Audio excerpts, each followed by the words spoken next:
안녕하세요. 얼마 전 남편과 헤어진 30대 여성입니다. 하늘도 무심하단 말을 제가 제 자신한테 써도 되는지 모르겠는데 정말 하늘이 원망스럽습니다. 저 정말이지 양심에 손을 얹고 하루하루 열심히 살았거든요. 그래서 저는 결혼이 신이 저에게 주는 선물 같은 거라고 생각했어요. 너 그동안 고생했다. 이제는 행복해져야지 하는 그런 선물이요. 하지만 선물은 무슨, 지금 제 모습을 보면 답답하고 한숨만 나올 뿐입니다. 제 이야기를 한번 들어보시고 혹시나 제가 너무 지나치다 망상이다 싶으시면 따끔하게 한마디 해주세요. 마지막으로 남편이 저더러 무슨 피해의식이라도 있냐고 해서 그게 큰 상처가 되었는데 제 3자가 보기에도 그렇다면 제 자신을 위해서라도 저도 병원을 가보던지 하려고요. 아무튼 일단 제 이야기를 시작해보겠습니다.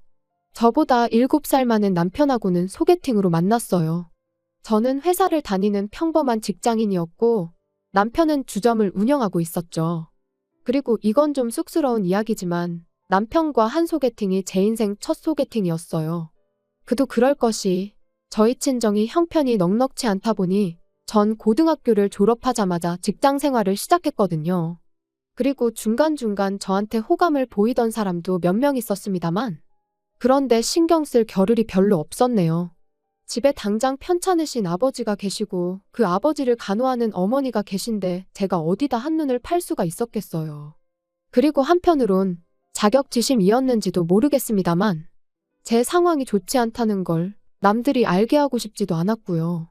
아무튼 그러다 결국 아버지께서 제 나이 26살 때 돌아가셨습니다. 그리고 아버지께서 돌아가시면서 보험금이 좀 나왔는데 그걸로 뭐 여기저기 빌렸던 빚들 청산하고 나니까 남는 것도 없대요. 하지만 그래도 솔직히 이후로 한숨 돌리게 되었습니다. 그동안엔 여기저기 밀린 이자 내기에 급급했는데 드디어 조금씩 저축도 할 수 있게 되었으니까요. 그리고 이후로 세월이 흘러 어느덧 제 생활도 안정을 찾아갈 때쯤 그렇게 남편을 소개받은 거예요.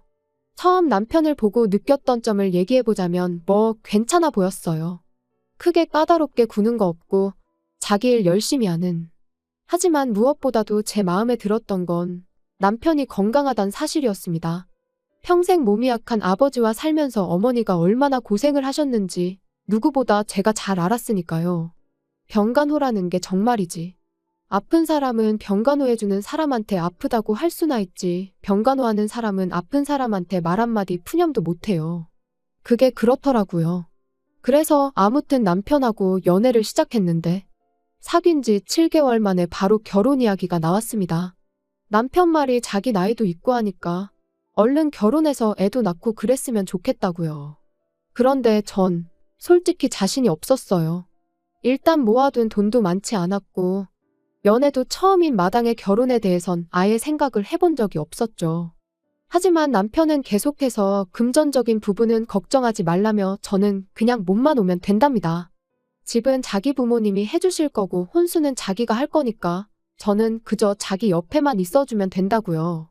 그렇지만 다들 아시다시피 세상에 공짜가 어딨나요. 그래서 아니라고 그렇게는 못한다고 했어요. 그렇게는 절대 못한다고요. 그리고 나중엔 아예 이별을 각오하고 남편에게 아주 허심탄회하게 제 상황을 털어놓기도 했습니다. 모아놓은 돈도 많이 없고 앞으로도 계속 친정어머니 생활을 도와드려야 한다. 그런데 남편은 계속해서 괜찮다는 소리만 하대요. 자기는 제 월급을 터치할 생각도 없고 아무튼 아무것도 저한테 바라는 게 없다면서요. 그리고 뭐 그저 옆에만 있어달라며 어찌나 애걸복걸 매달리던지. 그리고 저는 지금 생각하면 바보가 따로 없지만 그땐 정말 내가 저렇게 좋을까 싶으면서도 솔직히 제가 그동안 고생을 많이 하고 살아서 신이 이런 남자를 만나게 도와준 건가 하는 생각도 들더라고요. 그래서 결국 그럼 한번 믿고 가보자는 생각으로 알겠다고 했고요. 그런데 막상 결혼을 하고 나니까 남편도 결혼 생활도 제 예상과는 많이 달랐습니다. 결혼하고 한 2달 차 되던 때부터였을 거예요.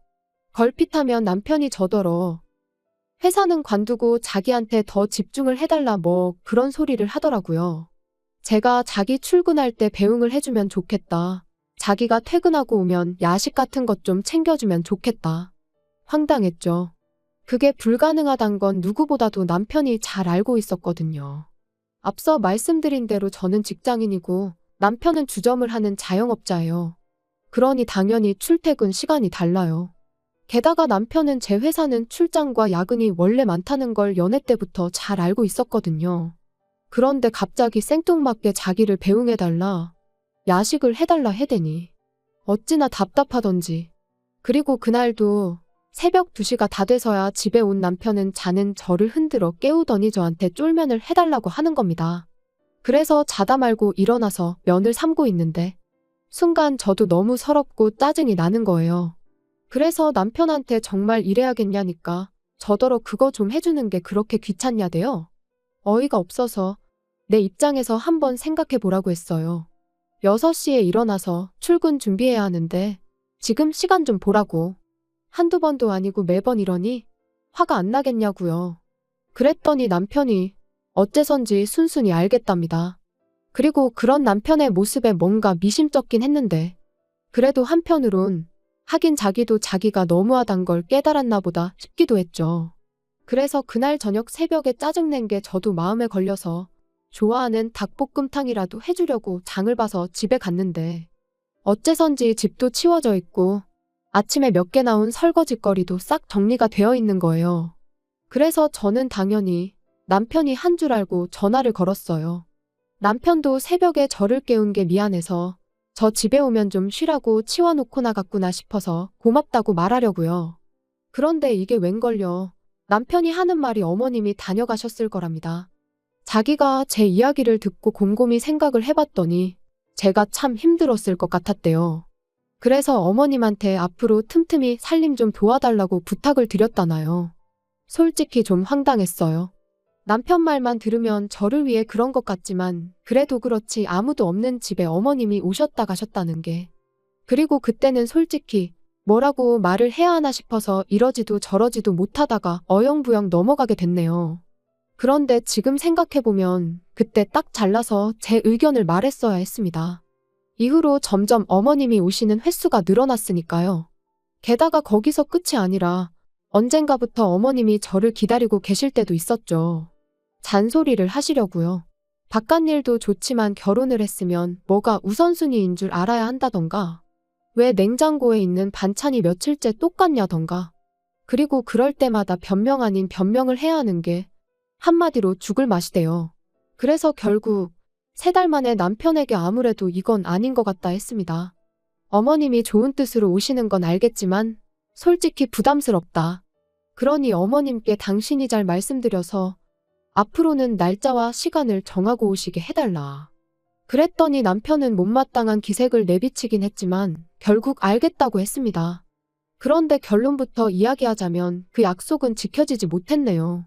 남편이 분명 어머님께 말씀을 드렸다고 했고, 그래서 저는 남편에게 이참에 현관 비밀번호도 바꾸자고 했어요.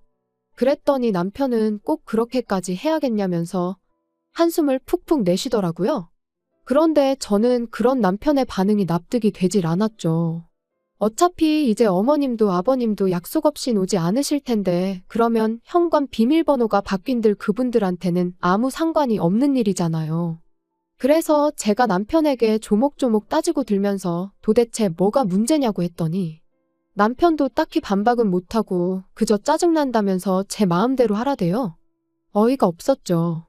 싸우자고 한 이야기가 아니었는데. 아무튼 그래서 이제 비밀번호까지 바꿨어요. 그런데 참 이상한 일이었습니다.